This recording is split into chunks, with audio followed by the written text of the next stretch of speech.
Olá, investidores! Sejam bem-vindos a mais um vídeo do nosso Panorama Matinal, que você fica sabendo tudo o que está acontecendo no Brasil e no mundo, questões que impactam seus investimentos e, é claro, as cotações das suas commodities, sejam elas soja, milho ou trigo. Pessoal, como de costume, vamos dar uma olhadinha no que aconteceu no mercado no dia de ontem.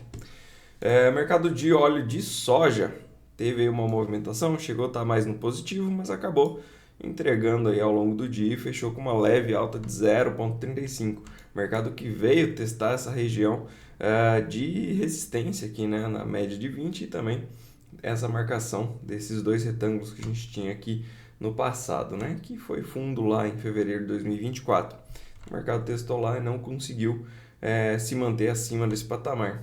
Agora aqui o caldo engrossa realmente se vier a perder as mínimas, né, dos últimos dias.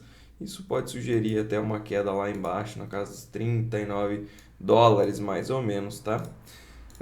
Olhando para a soja em grão, a gente também teve um movimento muito parecido, chegou a estar subindo bem ao longo do dia, mas entregou, e aqui na soja em grão a gente vê o que fechou em queda, inclusive, de 0,08%.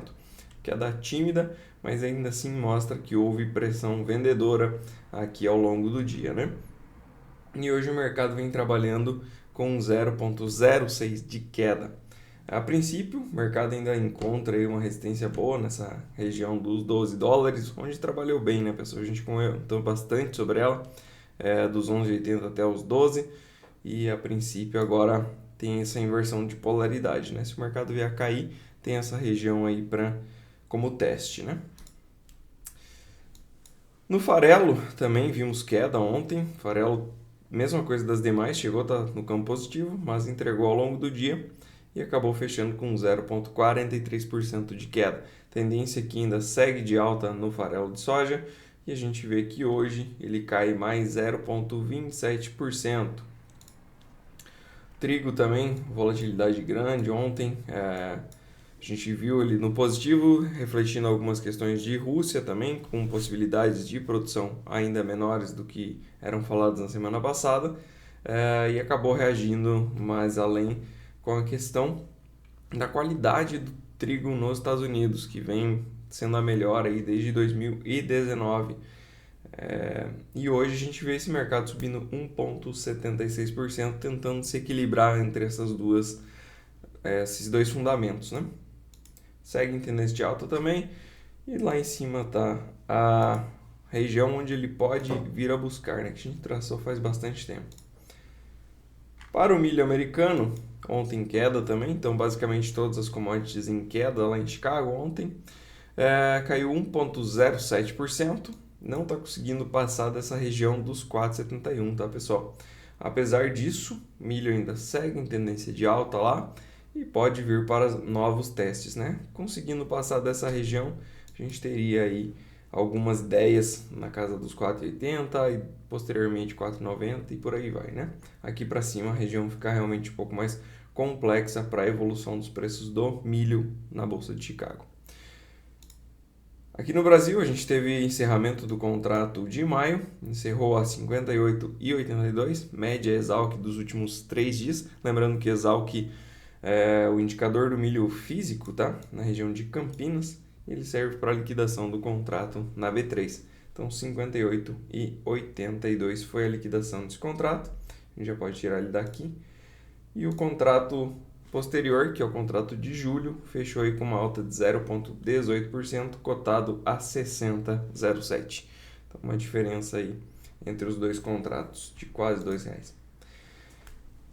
Para o óleo de palma, a gente teve ontem uma alta de 1,21% e hoje fechou com uma queda de 1,48%, novamente testando aquela região dos 3.800, tá?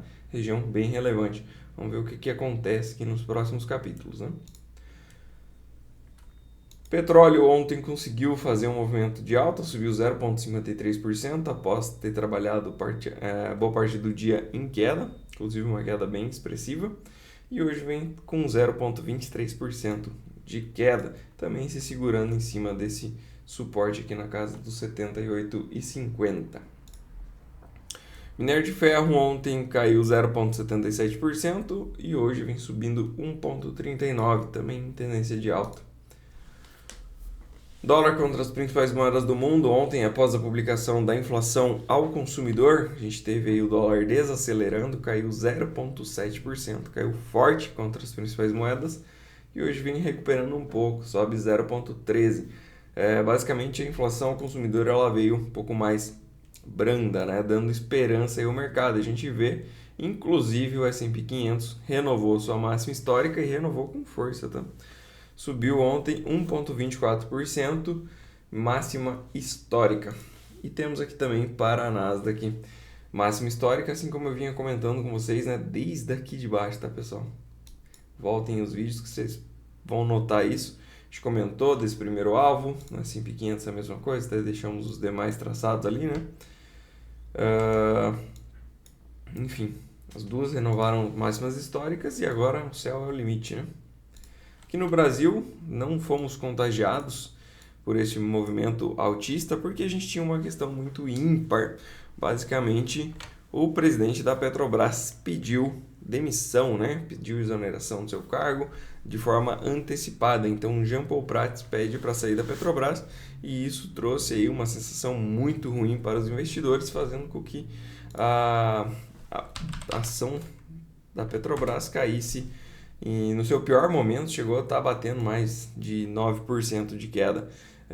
Acabou encerrando o dia com 6,04% de queda, mas uma queda realmente bem considerável aí, porque a saída de Jean Paul Prats abre espaço para que entrem pessoas ligadas ao governo e até inclusive pessoas que já participaram do governo Dilma, como o Mercadante, né, que não foi nada bom na época para a empresa. Então isso trouxe muito medo para os investidores e acabou derrubando bastante mesmo as ações da empresa. Então a gente vê aqui, né, o tamanho do gap do dia anterior para o dia de ontem, né? Queda bem grande mesmo, bem considerável. E vamos ver como é que vai ser daqui para frente, né? Se realmente vai ser o Mercadante que vai assumir ou se vão colocar outra pessoa no lugar. O fato é que assustou bastante o mercado e com isso o nosso índice acabou trabalhando no negativo durante boa parte do dia. Com o dado dos Estados Unidos ele chegou a dar uma recuperada, depois caiu novamente, enfim, foi trabalhando em cima dessa questão da Petrobras e ao longo do dia conseguiu se recuperar, né? Mas se não fosse essa queda da Petrobras, a gente provavelmente teria surfado essa alta também, subindo, quem sabe, até a máxima dos últimos dias ali na casa dos 129 mil pontos.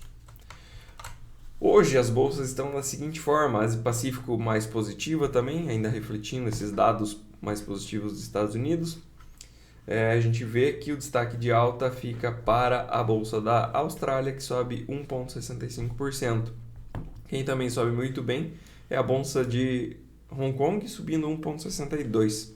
Na Europa, um dia um pouco mais negativo, basicamente uma correção dos últimos dias de alta, tá? Nada demais aqui os movimentos de queda na Europa. Então, a princípio, o que a gente tem aqui é realmente uma correção ou basicamente uma liquidação aí de quem está fazendo dinheiro com essa alta nos últimos dias.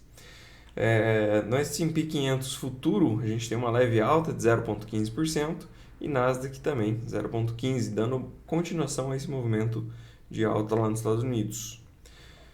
Dólar contra as moedas de países emergentes está um pouco mais forte no dia de hoje, mas também nada demais, assim, nenhum destaque muito forte, né?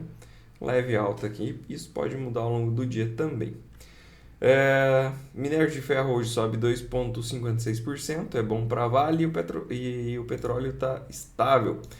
Talvez esse movimento de queda visto ontem na Petrobras ele ceda um pouco hoje, também pode ser que ele continue, né? Mas como foi um movimento realmente muito forte, pode ser que ele dê uma leve voltada hoje e isso, junto com o minério de ferro mais alto, pode ser que ajude a nossa bolsa, pelo menos na abertura, a ter um movimento mais positivo. Na parte de agenda hoje, pessoal, a gente tem bastante dados que não são muito importantes, mas eles têm algum peso sim nas bolsas. Então a gente vai ter aqui construções de casas novas lá nos Estados Unidos, impacta na inflação. Quanto mais construções novas tiver, quer dizer que mais estão gastando e mais vão gastar também, né? Então isso acaba empurrando a inflação. Caso ele venha menor, Isso é um pouco mais positivo para as bolsas e também negativo para o dólar. Se ele vier acima, pode impactar de forma negativa as bolsas e aumentar o dólar contra as principais moedas do mundo. Pedidos iniciais por seguro-desemprego, dado semanal, não faz muito preço, mas caso ele venha aqui abaixo, muito abaixo do que é esperado, sim, ele pode trazer uma perspectiva positiva para as bolsas. A gente tem índice de atividade do Fed de Filadélfia, que também é interessante, isso às 9h30 da manhã. Às 11 horas da manhã a gente tem discursos de membros do Fed, então 11 horas e 11h30 da manhã. Eles podem trazer aí algumas falas comentando um pouco sobre esse dado mais amigável que foi publicado ontem. Então é interessante acompanhar, ver o que eles vão falar, se tem alguma perspectiva de corte de juros aí para frente, se realmente vai cortar ou se não vai cortar, né? Basicamente é isso o que todo mundo espera ouvir nos discursos desses membros.